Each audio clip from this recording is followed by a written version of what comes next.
Ready to move in premium triplex villas at Kollur APR Projects.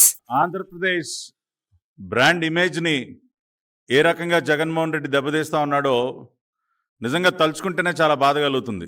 గత 5 సంవత్సరాలుగా ఒకప్పుడు చంద్రబాబు నాయుడు గారు ముఖ్యమంత్రిగా పెట్టుబడులకు ఒక స్వర్గధామంగా ఉన్నటువంటి Andhra Pradesh, one of the most attractive investment destination of the కంట్రీగా ఉన్నటువంటి ఆంధ్రప్రదేశ్, కొన్ని వేల కోట్ల రూపాయల పెట్టుబడులు, అంతర్జాతీయ కంపెనీలు, మరీ ముఖ్యంగా విశాఖపట్నాన్ని ఒక ఫైనాన్షియల్ క్యాపిటల్గా ఆయన తీర్చిదిద్దినటువంటి తీరు, ప్రతి సంవత్సరం కూడా అంతర్జాతీయ పెట్టుబడిదారుల సమావేశాన్ని ఏర్పాటు చేయడం, విశాఖపట్నంలో అనేక అంతర్జాతీయ స్థాయి ఈవెంట్స్ని విశాఖపట్నంలో ఏర్పాటు చేయడం కానివ్వండి, చంద్రబాబు నాయుడు గారి కృషి వల్ల ఒక ఆంధ్రప్రదేశ్ బ్రాండ్ ఇమేజే కాకుండా మరీ ముఖ్యంగా విశాఖపట్నం యొక్క బ్రాండ్ ఇమేజ్ ఎంత పెరిగిందో అని చెప్పి. కానీ ఈ రోజున ఈ రాష్ట్ర ముఖ్యమంత్రి నేను విశాఖని స్టేట్ క్యాపిటల్గా మారుస్తానని చెప్పి ఈ రోజున ఏం చేశాడండి, ఒక డ్రగ్ క్యాపిటల్గా మార్చాడు. నిజంగా సిగ్గుతో తలదించుకోవాలి మనం. ఒక డ్రగ్ క్యాపిటల్గా మార్చాడు ఇవాళ విశాఖ నగరాన్ని. నిన్ననే మనం చూసాం, CBI central bureau of investigation వాళ్ళు నిర్ఘాంతపోయాం. ఏంటి మన విశాఖ నగరంలో విశాఖ పోర్టుగా ఇన్ని వేల కిలోల మత్తు పదార్థాలు వచ్చింది అని చెప్పి నిజంగా ఒక షాక్కి గురయ్యాం. అందియా ఆక్వా ఎక్స్పోర్ట్స్ ప్రైవేట్ లిమిటెడ్ అనే కంపెనీ పేరుతో బ్రెజిల్ దేశం నుంచి 25,000 కిలోల మత్తు పదార్థాలతో కూడినటువంటి డ్రైడ్ ఈస్ట్ ని దిగుమతి చేసుకున్నారు. సిబిఐ వాళ్ళకి ఆపరేషన్ గరుడాల భాగంగా దేశవ్యాప్తంగా ఎక్కడ మత్తు పదార్థాలు ఉన్నా కూడా వాటిని పట్టుకోవడానికి ఆపరేషన్ గరుడ అని చెప్పి కేంద్ర ప్రభుత్వం ప్రారంభించింది. దానిలో భాగంగా ఇంటర్పోల్ వారి సమాచారం మేరకు, అంటే ఇంటర్నేషనల్ పోలీస్ ఇంటర్పోల్ వారి సమాచారం మేరకు సిబిఐ వాళ్ళు రైడ్ చేసి నిన్న విశాఖపట్నం పోర్టులో 20వ తేదీన విశాఖపట్నం పోర్టులో కంటైనర్ నెంబర్ SCKU 4375380 దానిని ఓపెన్ చేస్తే 25,000 కిలోలు మత్తు పదార్థాలతో కలిసి ఉన్నటువంటి డ్రైడ్ ఈస్ట్, దాన్ని టెస్ట్ చేస్తే ఇదిగోండి టెస్ట్ రిపోర్ట్స్ కూడా ప్రింట్ చేశారు. టెస్ట్ చేస్తే కొకైన్ అండ్ మెథక్వెలోన్ అంటే కొకైన్ కలిసి ఉన్నటువంటి ఈస్ట్, అంటే ఈస్ట్లో ఏదైతే ఉందో కొకైన్ కలిసి ఉందని చెప్పి దాదాపుగా ఎన్ని శాంపుల్స్ అండి వీళ్ళు చూసింది, దాదాపుగా 49 శాంపుల్స్ టెస్ట్ చేస్తే పాజిటివ్ వచ్చాయి. ఆ రిజల్ట్స్ అన్ని కూడా వాళ్ళు పెట్టడం జరిగింది. అదేవిధంగా హెరాయిన్ కూడా కలిసి ఉన్నట్టు ఓపియం, మార్ఫైన్ అండ్ హెరాయిన్, దానికి సంబంధించి టెస్ట్ చేస్తే అవి ఒక 27 శాంపుల్స్ లో పాజిటివ్ వచ్చింది.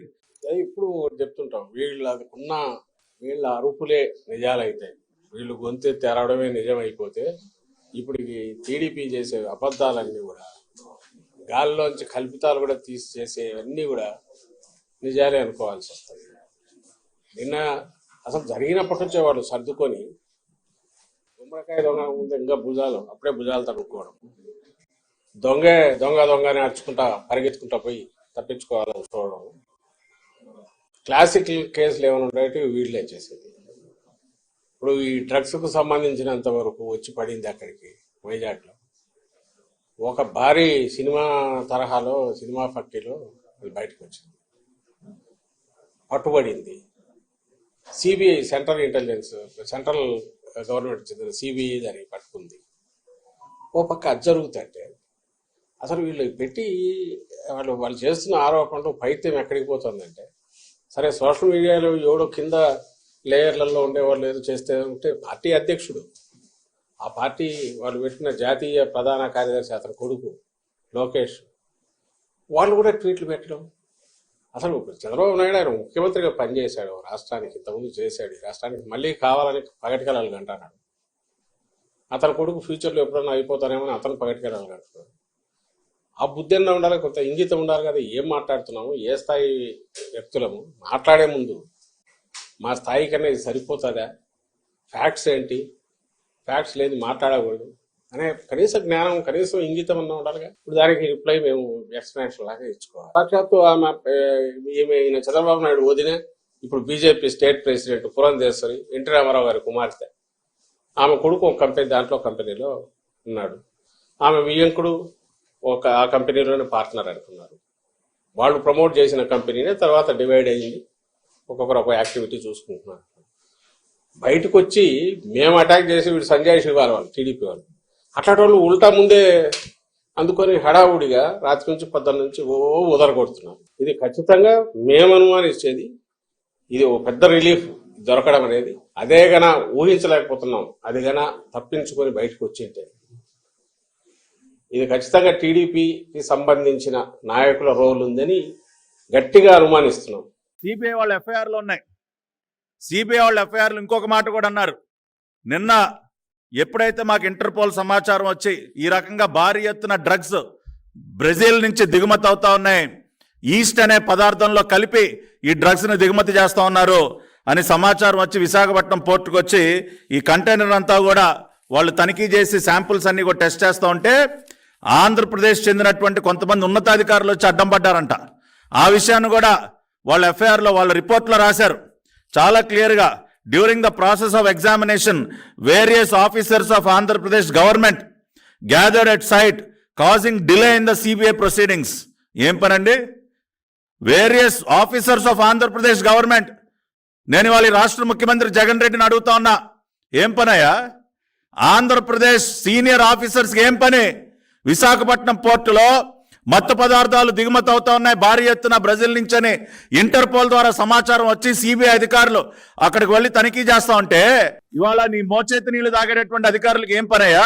During the process of examination various senior officers of Andhra Pradesh government gather at site causing delay in CBI proceeding. CBI వాళ్ళు తనిఖీల కార్యక్రమానికి ఎందుకు అడ్డం పడ్డారండి? దేనికి అడ్డం పడ్డారు అంటే ములాఖత్తే కదా ఇది. అంటే మీకు ముందే తెలుసు, ఒక కంటైనర్ లో 25,000 కిలోలు డ్రైడ్ ఈస్ట్ రూపంలో దానిలో మత్తు పదార్థాలు హెరాయిన్ కానీ కొకైన్ కానీ కలిసి ఉన్నటువంటి మత్తు పదార్థాలు కలిపి ఉన్నటువంటి డ్రైడ్ ఈస్ట్ బ్రెజిల్ నుంచి దిగుమతి అవుతుందని మీకు తెలుసు. తెలిసి నిన్న హైరాణ పడిపోయారు. తాడేపల్లి కొంపలో కూర్చున్నటువంటి సైకో జగన్ రెడ్డి, ఆయన దొంగల ముఠ, ఈ డ్రగ్ మాఫియా అంతా హడలిపోయారు. అయ్యయ్యో ఇన్ని వేల కిలోలు పట్టేసుకున్నారే, ఏదో ఒక రకంగా అడ్డు తగలాలని చెప్పి ఆంధ్రప్రదేశ్ గవర్నమెంట్ అధికారులను పంపిస్తారా? ఆంధ్రప్రదేశ్ గవర్నమెంట్ అధికారులను పంపించి సిబిఐ వాళ్ళకి అడ్డు తగిలే ప్రయత్నం చేస్తారా? సిబిఐ వాళ్ళ రిపోర్ట్ లో రాశారు. ఇవాళ ఈ సంధ్య ఆక్వా ఎక్స్పోర్ట్స్ కమిటీ గురించి కూడా మనం మాట్లాడుకోవాలి. ఇవాళ ఏ కంపెనీ పేరు మీద అయితే ఈ డ్రగ్స్ వచ్చాయో, సంధ్య ఆక్వా ఎక్స్పోర్ట్స్ ప్రైవేట్ లిమిటెడ్, ఎవరిది కంపెనీ? ఈ కంపెనీ యొక్క మేనేజింగ్ డైరెక్టర్ పేరు కోనం వీరభద్రరావు. ఏ కంపెనీ పేరు మీద అయితే డ్రగ్స్ బ్రెజిల్ నుంచి భారీగా వచ్చాయో, సంధ్య ఆక్వా ఎక్స్పోర్ట్స్ ప్రైవేట్ లిమిటెడ్, ఆ కంపెనీ ఎండి ప్రభాకర్ రావు, కోనం వీరభద్రరావు. ఈ కోనం వీరభద్రరావుదే ఈదుమూడి గ్రామం, నాగులపాలెం మండలం, సంతనూతలపాడు కాన్స్టిట్యున్సీ. ఈ కోనం వీరభద్రరావు కుటుంబం మొత్తం కూడా వైఎస్ఆర్ కాంగ్రెస్ పార్టీకి చెందినటువంటి కుటుంబం. ఇవ్వండి ఆ ఊర్లో వాళ్ళు వేసినటువంటి బ్యానర్లు, కోనం వీరభద్రరావు గారి ఫోటో, ఆయన పేరు, ఆయన భార్య photo, Nandigam Suresh, Merugu Nagarjuna, YS Jaganmohan Reddy, Santhanuthalapadu MLA Sudhakar Babu, Vijayasai Reddy, Balineni, వీళ్ళందరి ఫోటోలతో పెద్ద బ్యానర్లు. వాళ్ళు దాన్ని తెచ్చి మా మీద వేయాలని చూస్తుంటే, ప్రభుత్వం మీద వేయాలని చూస్తుంటే, వైఎస్ఆర్ కాంగ్రెస్ పార్టీ మీద నింద వేయాలని చూస్తుంటే ఇప్పుడు అనిపిస్తుంది వీళ్ళు తప్పించుకోవడానికే మా మీద నింద వేస్తున్నారని. దీని మీద ఖచ్చితంగా చంద్రబాబు నాయుడు, ఆయన కొడుకు, ఆయన వదిన పురంధేశ్వరి, వాళ్ళకు సంబంధించిన వాళ్ళు, ఆ గ్యాంగ్ ఎవరో ఉన్నారనేది గట్టిగా అనుమానిస్తున్నాం. ఆ మేర కన్సర్న్డ్ ఏజెన్సీస్ కూడా మేము పిటిషన్లు పెడుతున్నాం.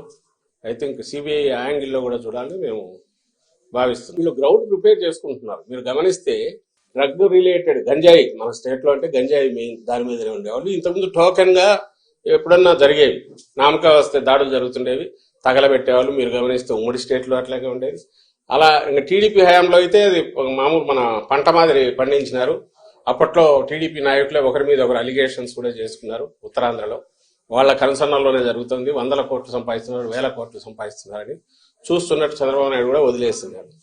బార్డర్లో కట్టుదిట్టం చేశారు. స్పెషల్ ఏజెన్సీని పెడితే దాన్ని నువ్వు ఎలాగో ప్రైజ్ చేయలేవు, నీ వల్ల కాలే. 14-19 మధ్య నువ్వు దాన్ని అసలు గంజాయి సాగు 3 పూలు 6 కాయలుగా నువ్వు ఇదేట్టు నువ్వు చేసావు, చంద్రబాబు నాయుడు చేశాడు.